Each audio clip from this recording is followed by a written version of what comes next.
The video you are about to watch is from an old woodworking magazine that I published during the years of 2003 to approximately 2006. This was a very unique magazine. It was purely video content and it was distributed on DVDs. The magazine ran for approximately 3.5 years, and then due to financial concerns, we simply had to terminate the magazine. We moved on to other things over the last roughly 15 years. However, there has been a request to resurrect this content, so I've gone through the trouble to get the equipment, the products, everything I needed in order to bring this content back to life to share with everyone. Here on this YouTube channel, we'll be putting up approximately 100 to 120 of the original stories that appeared in that magazine. The magazine was called Woodworking at Home Magazine, and it was truly one of a kind in the world. I really hope you enjoy these videos, and please tell your friends about them.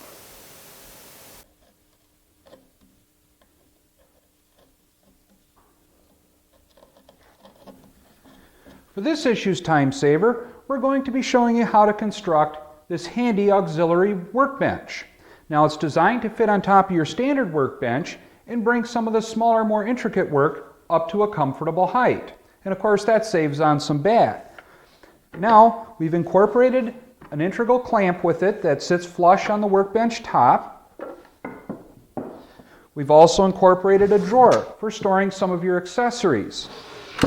And with these cabinet latches, we can also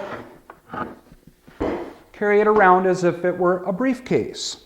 Now, as with all of our projects, we'll show you each and every step. This project consists of a few simple components. You'll have a top that's made up of a double thickness of 3/4 inch plywood, a base that's made up of a single layer of 3/4 inch birch plywood, a frame, and a drawer. And of course, we'll walk you through each step.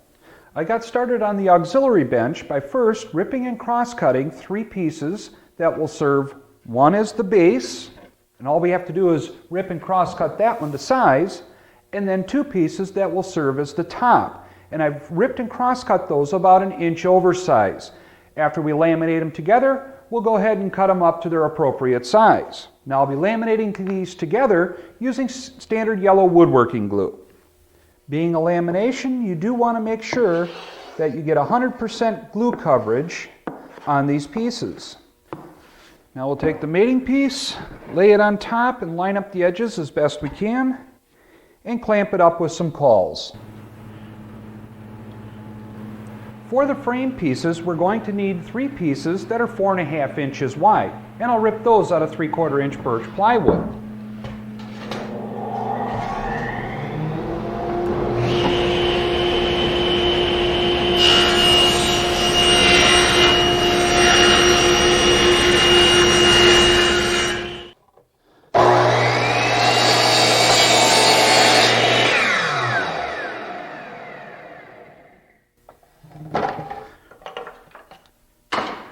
The sides join to the back using miter joints. The compound miter saw makes quick work of that. For the edge banding, I'll be ripping my strips out of 3/4 inch thick cherry. It's just some hardwood that I had laying around, and the scraps really aren't that useful, so they'll make great edge banding.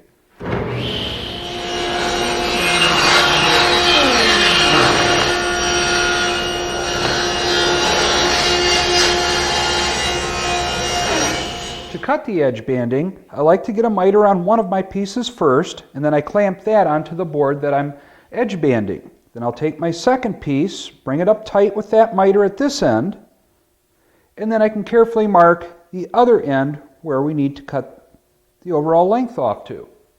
Now I can head over to the table saw and miter the ends.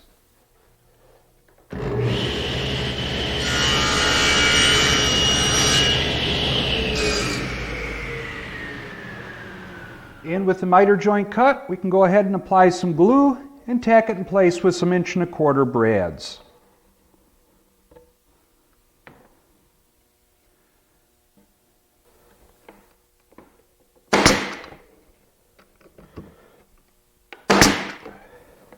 Wrapping the top With the 1.5" wide hardwood is the same procedure as wrapping the base. Just work your way around, get back to the starting point, make sure all your miters fit up tight. The only thing you do want to be careful of is make sure you don't use any metal fasteners in the area where we need to cut that groove to receive the clamp. And the 2 square ends of our side frame pieces also need to be edge banded with that hardwood.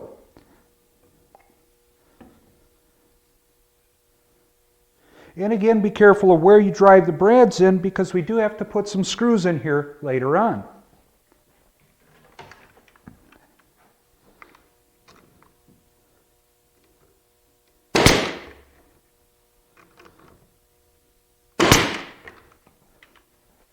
Because the top will probably be replaced at some point in the future due to excessive use, we don't want to glue everything together, so I'll be using pocket hole screws to hold the top onto the frame.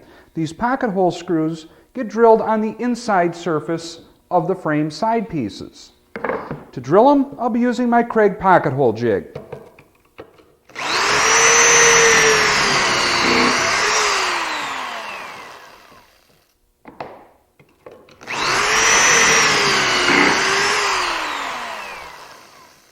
The frame side pieces get attached to the frame back pieces using a miter joint. Now, to reinforce that joint, I'll be cutting some number 10 biscuit slots.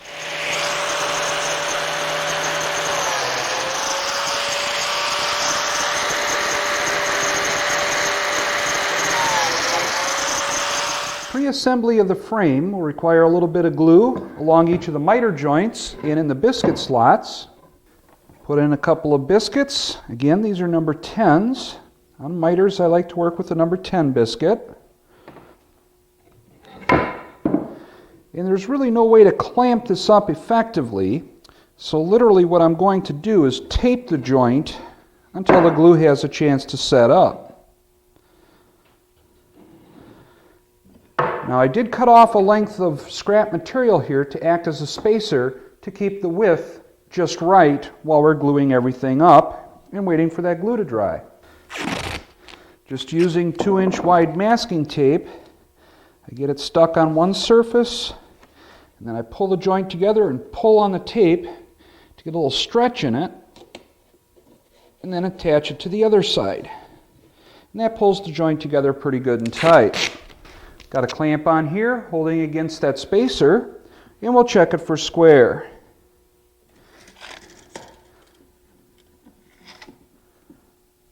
And we're off by about 1/8 inch, so we'll just pull that in a little bit. And it's fine. We'll let the glue set up, and then we can move on. For the drawer sides, I'll be using silver maple. I'll start by ripping those pieces to their proper width.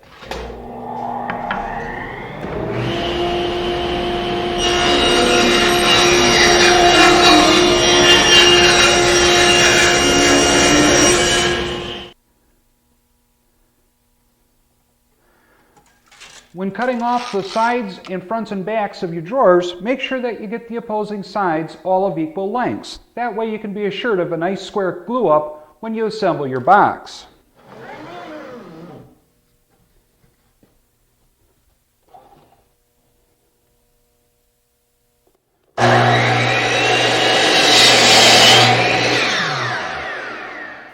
With the saw blade raised to 3/8 inch and from the far edge of the saw blade to the fence set at about 1/4 inch, I'm going to make the first of 2 cuts to make a rabbet on the bottom edge of our drawer sides, and that will receive the plywood bottom.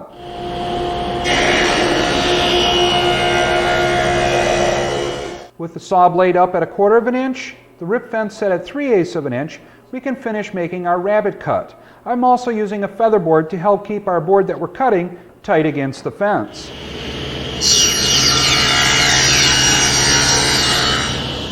To join together the 4 sides of the drawer, I'm using a locking drawer joint router bit.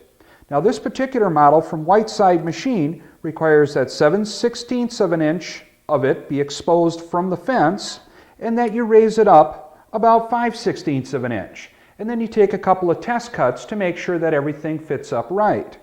Now the front and back of the drawer, we pass through or pass over the router bit with the inside face down against the top surface of our router table.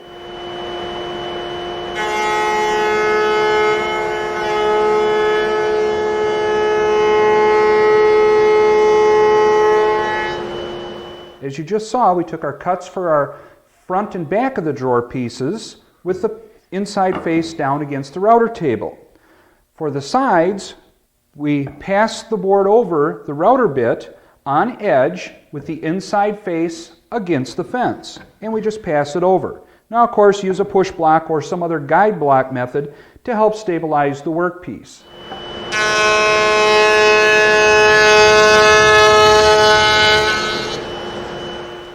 Assembling the drawer requires a little bit of yellow woodworking glue on each of the 4 joints, and then we'll bring everything together good and tight with some clamps. Bring all 4 sides together good and tight, and we'll clamp it up to dry.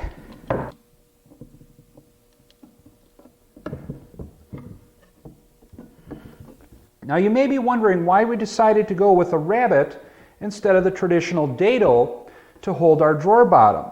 Well, that's just to maximize the amount of space we can get in this drawer. For some of you, the drawer might be a little bit shorter, depending, of course, on your height. And by using this dado, or rabbet rather than a dado, we can gain a little bit more storage space in this drawer. The drawer does sit completely on a base or a platform, which is the bottom of our auxiliary bench. So the base or the bottom of the drawer is always supported. So we're not really worried about the strength that we might gain or lose in this assembly method. And we'll just drop that in, and we'll tack it in place with some 5/8 inch brads.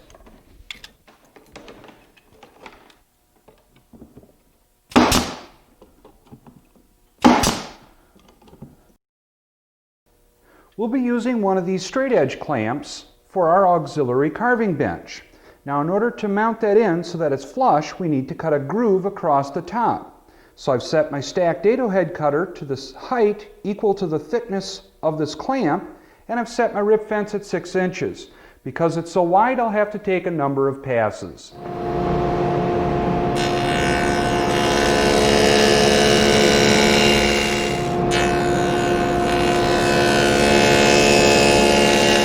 And that should about do it. Now we can go ahead and countersink for some screw holes to mount the clamp onto our top. To hold our clamp onto the top, we're going to be using number 8 by 3/4 inch flathead screws. Now we do need to countersink those in to this under surface of the clamp. Now I'm going to be using a number 4 center drill. Now if you have a small diameter chamfering bit, you could also use that, or a small diameter countersink. Just set your drill press at a slow speed and drill in cautiously.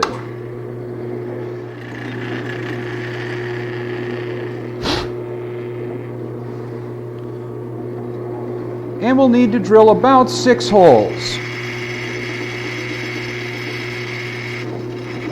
When you drill your countersinks, make sure that you have them deep enough so that when you put the screw in the hole, that the movable portion will slide over it and clear the head of the screw. If not, you may have to drill a little bit deeper.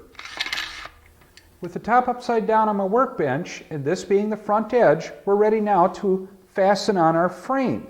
And as mentioned before, we're using pocket hole screws, and all we need to do is center it up left to right and bring the front edge flush with the front of the top. Tighten up the screws and then we can move on.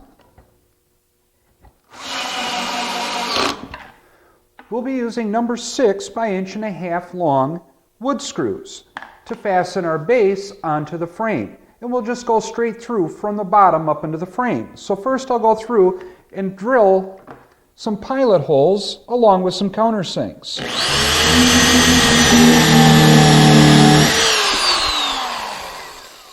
And I'll space these about every 4 inches apart.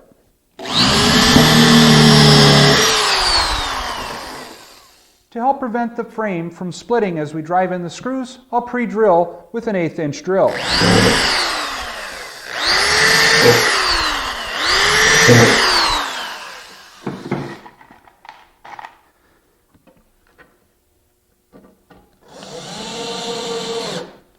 Now Now to install the clamp, I'll bring the fixed jaw in about an inch, inch and a quarter from the side of the top, and we'll tighten up the number 8 by 3/4 inch screws.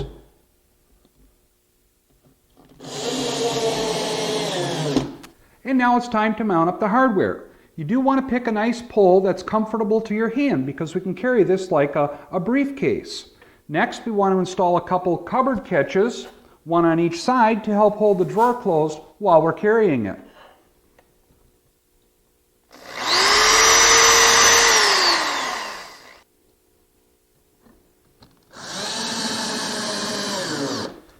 And with the drawer installed, we can put our carving supplies in there, close it up, and we're ready to put it away or to use it.